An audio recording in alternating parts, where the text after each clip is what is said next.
የነቢዩ ሰለላሁ ዐለይሂ ወሰለም ስሞች 5 ናቸው። ሊ ኸምሰቱ አስማ አሉ ነቢ ሰለላሁ ዐለይሂ ወሰለም። እኔ 5 ስሞች አሉኝ አሉ። አነ ሙሐመድ ወአነ አሕመድ ወአነ አልማሒ ወአነ አልሐሽር ወአነ አልዓቂብ አሉ። እኔ ሙሐመድ ነኝ፣ እኔ አሕመድ ነኝ፣ እኔ ማሒ ነኝ፣ እኔ ሐሽር ነኝ፣ እኔ ዓቂብ ነኝ አሉ። ምን ማለት ነው? የትርጉሞቻቸው ስሞቻቸው ዝም ብሎ ስም ብቻ እንዳይመስላችሁ ከማንነታቸው ጋር የተያያዘ ነው። ከምንነታቸው ጋር የተያያዘ ነው። ሌላው ሰው ግን እንደዛ ላይ ሆን ይችላል። ለምሳሌ ሐሰን ልትባል ትችላለህ፣ ጥሩ ነህ፣ ነገር ግን መጥፎ ልትሆን ትችላለህ። ነቢ ሰለላሁ ዐለይሂ ወሰለም ግን ስማቸው ከማንነታቸው ጋር የተያያዘ ነው። አሁን ወደ ትርጉማቸው እንምጣና ዒሳ ለምን አሕመድ የሚለውን መረጠ ወደሚለው እንመጣለን። ዒሳ ለምን አሕመድ የሚለውን መረጠ ወደሚለው እንመጣለን።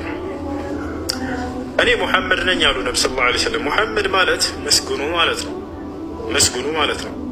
ይህን ስም ነቢዩ ሰለላሁ ዐለይሂ ወሰለም የተሰየሙበት ፍጥረታት ሁሉ ስለሚያመሰግኗቸው ነው። አማኞች ሁሉ ዛሬ በምድር ላይ እርሳቸውን መልካምነት ስለሚያውቁ ያመሰግኗቸዋል። ከሃዲያኖች ደግሞ የትንሣኤ ቀን አብረው ከአማኞች ጋር ያመሰግኗቸዋል። ቦታቸዋል። ለምንድን የሚያመሰግኗቸው ከተባለ ከሃዲያኖች የዛኔ ለ50 ሺህ ዓመት ፀሐይ ለስንዝር ያክል ቀርባቸው ለ50 ሺህ ዓመት በአንድ ሜዳ ላይ ከቆሙ በኋላ ከዚያ ሁሉ ስቃይና መከራ አማልደው ነቢ ሰለላሁ ዐለይሂ ወሰለም ስለሚገላግሏቸው ምርጃው ጀነት እንዲገቡ ምናምን አይደለም፣ ፍርድ እንዲጀመር ዘንድ ማለት ነው። ከዚያ ከምንቆምበት እባክህን እንደው አማልደን ሙሐመድ ብለው ወደ እርሳቸው ይመጣሉ ሰለላሁ ዐለይሂ ወሰለም። የዛኔ አምላክ አላህ ሆይ ፍርድ እንጀምርላቸው ብለው አላህን ይለምኑላቸዋል። ፍርድ ይጀምራል። ስለዚህ ከዚያ ከባድ የመቆም ጊዜ ስለገላገሏቸው ያመሰግኗቸዋል። ለዚህም አላህ በቁርአን ላይ ሲናገር ወሚነ ሌይሊ ፈተሐጀድ ቢሂ ናፊለተን ለከ ዐሳ አን የብዐሰከ ረቡከ መቃመን መሕሙዳ ይላል። ሙሐመድ ሆይ በዚህ በቁርአን በሌሊት ክፍለ ጊዜ ቁመህ ለእኔ ስገድ በዚህ ይላቸዋል። የምትመሰገንበትንም ስፍራ ላስነሳህ የትንሣኤ ቀን ቃል ገብቼልሃለሁ ብሏቸዋል።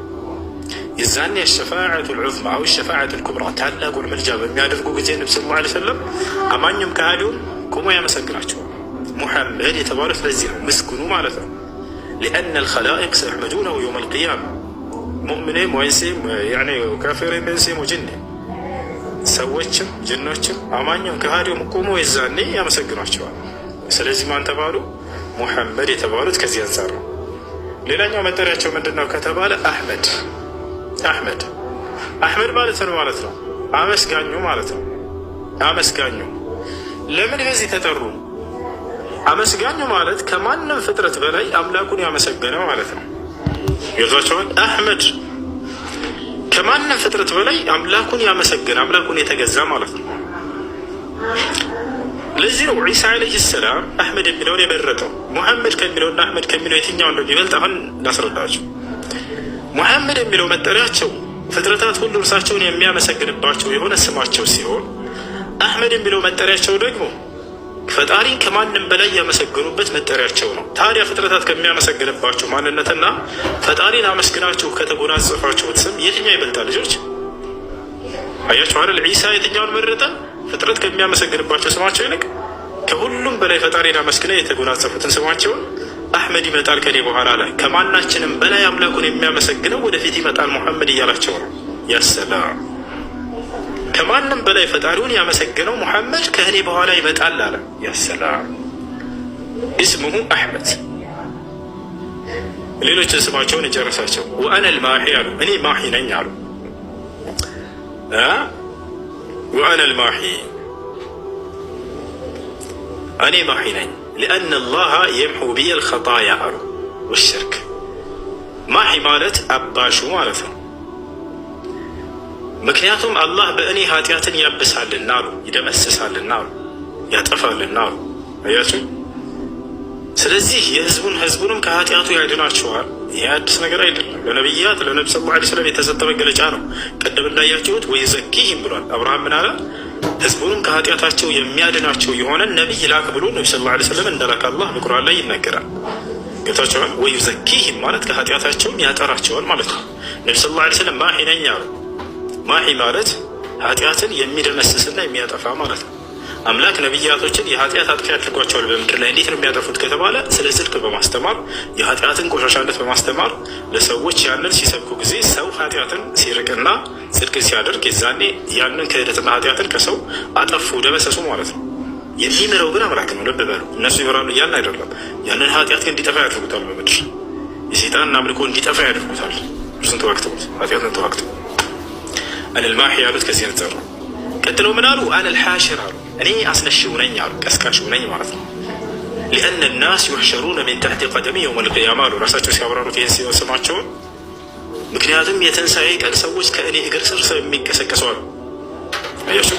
ነገር ግን እርሳቸው አስነሽ ናቸው ቀስቃሽ ናቸው ብለን እኛ አምላክ ናቸው አንልም። በእኔ የሚያምን አስነሳዋለሁ ስላለ አምላክ ነው። አያስኬድም። እነዚህ ነቢያቶች ሁሉ ይገለጹበታል። የእርሳቸውን ነቢይነት አምኖ ከተቀበለ ሰውየው ከእነርሱ ጋር ይቀሰቀሳል ማለት ነው፣ ሌላ ነገር አይደለም። ነገር ግን ከሁሉ በፊት የመጀመሪያው የሚቀሰቀሱትና የሚነሱት ማን ናቸው ከተባለ ነቢ ሰለላሁ ዐለይሂ ወሰለም እኔ የመጀመሪያው ትንሣኤ ነኝ ነው ያሉት። እኔ ትንሣኤ ነኝ አይደለም ያሉት። እኔ ትንሣኤ ነኝ፣ ይሄ ቀላል ነው። እኔ የመጀመሪያው ትንሣኤ ነኝ ነው ያሉት። የመጀመሪያ የሚለውን ጨምሩበት። ኢየሱስ ክርስቶስ እኔ ትንሣኤ ነኝ አለ አይደለ? ነቢ ሰለላሁ ዐለይሂ ወሰለም ከዚህ በላይ ምን አሉ? እኔ የመጀመሪያው ትንሣኤ ነኝ አሉ። አነ አወሉ መን ተንሸቁ ዐንሁ ልቀብሩ የውመ ልቅያማ አሉ። የትንሣኤ ቀን መጀመሪያ ቀብር ተከፍቶለት የምወጣው እኔ ነኝ አሉ። እሺ ወአና አልሐሽር። መጨረሻ ላይ ምን አሉ? ወአና አልዓቂብ አሉ። እኔ ዓቂብ ነኝ። ዓቂብ ማለት ማለት ነው መደምደሚያው ማለት ነው፣ መጨረሻው ማለት ነው። ለምን በዚህ ተሰየሙ? የነቢያት ሁሉ መደምደሚያና መጨረሻ ስለሆኑ። አላህ በቁርአን ላይ ሲናገር ማ ካነ ሙሐመዱን አባ አሐድ ምን ሪጃሊኩም ወላኪን ረሱለላህ ወኻተመ ነቢይን አለ። ሙሐመድ ግን የእኔ የአላህ መልእክተኛ የነቢያቶችን መደምደሚያና መጨረሻ ነው ብሎ ተናገረ። ነቢ ሰለላሁ ዐለይሂ ወሰለም አነ ኻተሙ ነቢይን ላ ነቢየ ባዕዲ አሉ። እኔ ነቢያት ሁሉ መደምደሚያና መጨረሻ ነኝ፣ ከኔ በኋላ ማንም ነቢይ የለም ብለው ተናገሩ። ስለዚህ አነ ልዓቂብ እኔ መጨረሻው እኔ መደምደሚያው ነኝ እያሉ የተናገሩት ስማቸውን ከዚህ አንጻር ነው ማለት ነው። ይህን ይመስላል። ይህን ይመስላል።